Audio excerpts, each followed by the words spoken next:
Okay, it's going to be a review of WWE Payback 2016. Thought this was a strong pay-per-view. Really, really good stuff throughout the whole card.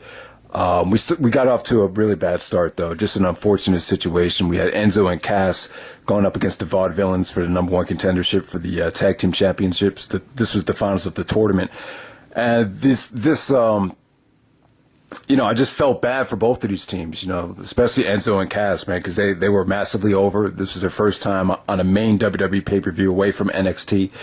And Enzo basically got Irish whipped into the ropes. And as he was coming down, he looked like he was trying to go for a baseball slide, but he didn't get the slide in time. And it looked like his neck kind of ricocheted off the bottom rope, and then he went headfirst down into the mat. I don't know what happened there, but good news is he's only been diagnosed with a concussion. I thought maybe he might have snapped his neck or whatever. But, the lesson I think we could all learn from this is, they just got to be careful with those ropes. Those ropes are very, very vicious. I remember, I think Foley lost his ear from the rope when he had that match with Vader in Japan. I think that's how he got his ear cut off. The ear got cut from the rope.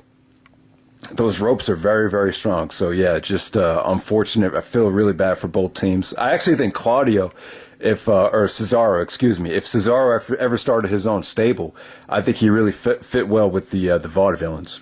Because remember when he used to do Claudio's Cafe, he kind of has that same kind of, look. So, let's just get to the next match. We had Sami Zayn, formerly El Generico, going up against Kevin Owens, a.k.a. Kevin Steen. And, I thought the video package was great.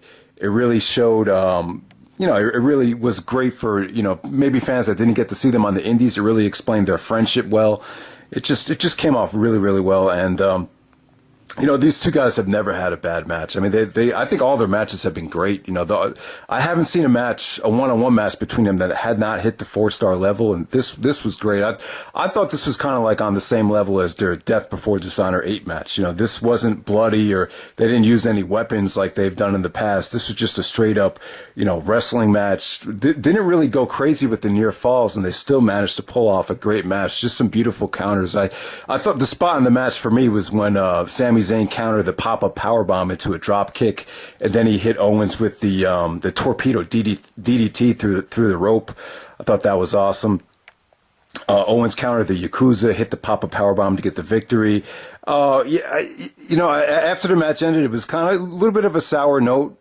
You were kind of a little bit down because maybe Owens was going to go for the IC title, move on to bigger, better things, while Sami Zayn would kind of just fade into the background.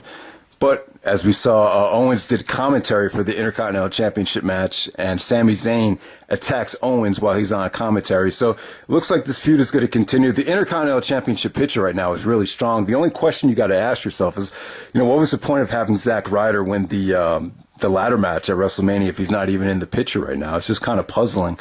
But next up, we had Cesaro challenging The Miz for the Intercontinental Championship. So I think The Miz is fitting in real nicely right now. He's really different than a lot of the other guys on the roster because he doesn't have that indie. He was on the indies, but he never really made it to the big time of the indies like Ring of Honor, PWG. So he's really fitting in well right now. He really has his own identity, and him and Cesaro had a good match. Owens really owned this segment though on commentary. I felt like he kind of stole the show. Just some great commentary from Kevin Owens. His personality and his everything just really shined for him tonight. But Cesaro and The Miz Cesaro pretty much dominated the match. He really got to show his speed, agility, and strength. Just the way he was running the ropes, he just looked really crisp. Hit the springboard uppercut. He actually suplexed The Miz while he was outside of the ring and brought him inside the ring with the superplex off the top rope. I thought that was really, really awesome. Funny thing is, Owens and Zayn end up costing Cesaro the match. Miz gets the roll up. So this is a perfect opportunity to bring back Chris Hero, that young knockout kid, and form the Kings of Wrestling to go up against Steen and Jericho, or Owens and Zayn. This would be the time to do it if they were ever going to do it. But Hero's like 100 pounds overweight right now, so that's not going to happen. But The Miz retains. I thought it was a really solid Intercontinental Championship match. Definitely probably one of the best matches I think The Miz has ever had. So good stuff there. Next up, we had Chris Jericho and Dean Ambrose. I like this feud. I thought this was a good direction for Ambrose to go in after losing to Brock Lesnar. Ambrose really needed this victory, so I fully expected him to get the victory, and that's what happened here. And he's the poster boy for Extreme Rules, so he really needed it. But, kind of a weird crowd reaction. Crowd really wasn't into either guy that much. You heard a lot of Y2 Jackass chants, and then you heard some Let's Go Ambrose and some Y2J chants. But they were, Jericho he seemed kind of moody in this match. He was really bitchy, a lot of trash talking. Crowd wasn't super into it, but it was cool. I thought they did some cool things. You saw Jericho go for the Walls of Jericho on the announce table, shades of 2001 with Triple H right there, and Ambrose actually counters it into a slingshot. It wasn't a crazy spot, but I thought it was cool. It was innovative.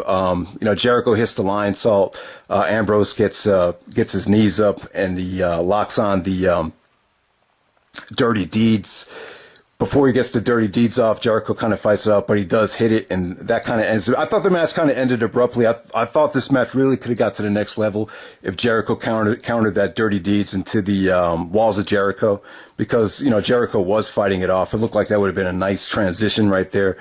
But just a solid match. Wasn't great, wasn't pretty, but it was solid. 3.5 stars without a doubt.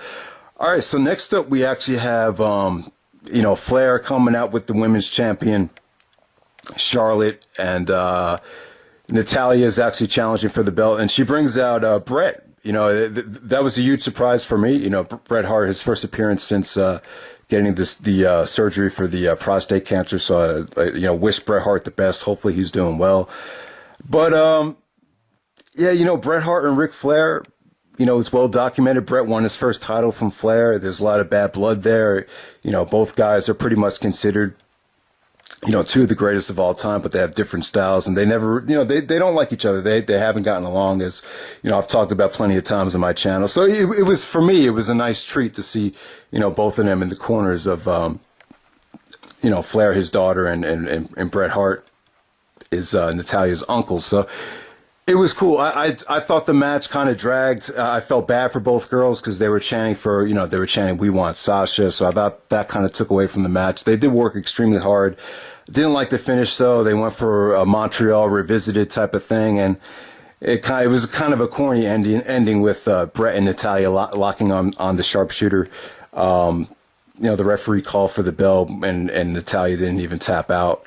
So, I don't know. I just think Bret doesn't care anymore. Back in the day, Bret would have thrown a fit about this, but I guess he just doesn't care. I don't anytime they have a chance to bring back, anything related to the screw job, they do it. And that's what it was. I thought this is probably the weakest spot on the show. I mean, you definitely want to have Sasha Banks and, Becky Lynch eventually in the women's picture, but I thought these two women worked extremely hard, but the overall booking and the overall atmosphere was just very, very lacking here.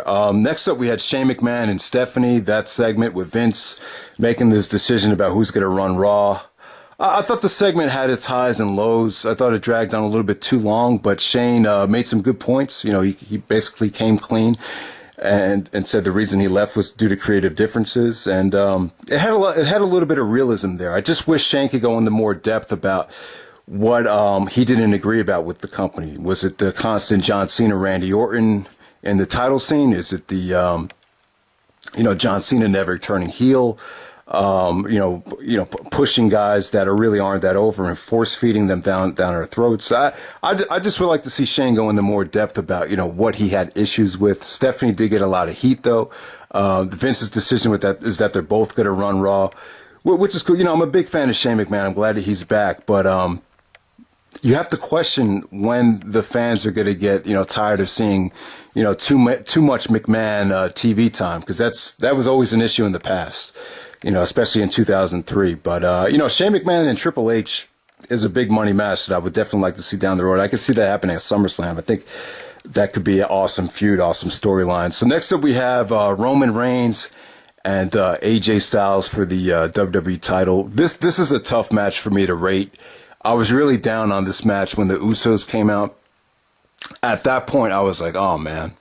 this just isn't what I envisioned, because you had this whole thing where Roman got counted out, then Shane restarted the match, and then Roman hit AJ in the balls, and then Stephanie came out and restarted the match. So I felt like there was too much emphasis placed on this power struggle storyline, and I thought that really was taken away from the match. But then I thought about it, and I'm like, you know what? You had to expect this, because Extreme Rules is the next month. Anytime you have an Extreme Rules pay-per-view, they used a pay-per-view before that to kind of set that up. So, I think everyone should have seen this coming.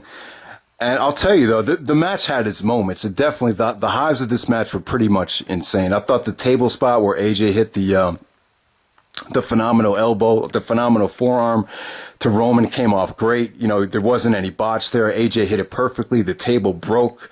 There wasn't anything to complain about there. That came off awesome. I just thought the second DQ when Stephanie came out was a little bit much. That was just like, they just aren't letting these guys do their thing. But I'll tell you, when Anderson and Gallows came out, we expected that. And then when the Usos came out, I expected this to go to other shit. But you know what? The opposite happened. They didn't take away from the match at all. The last, 5 minutes of this match had you on the edge of your seat. You really didn't know who was going to win this match.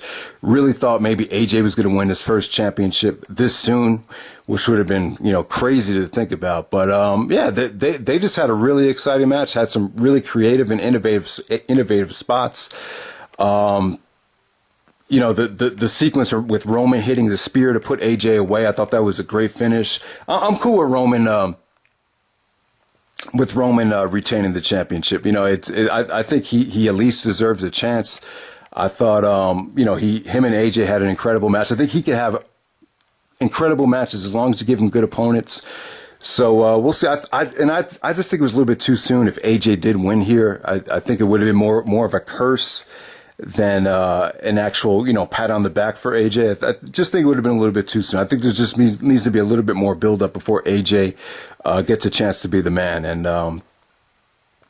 because, he has such strong ties with the competition, with TNA, Vince is really going to make AJ earn that spot if he ever does get it. But, exciting pay-per-view, just really, really good stuff throughout the whole card. I think you had two great matches, and you just had some really, really solid stuff throughout the mid card as well.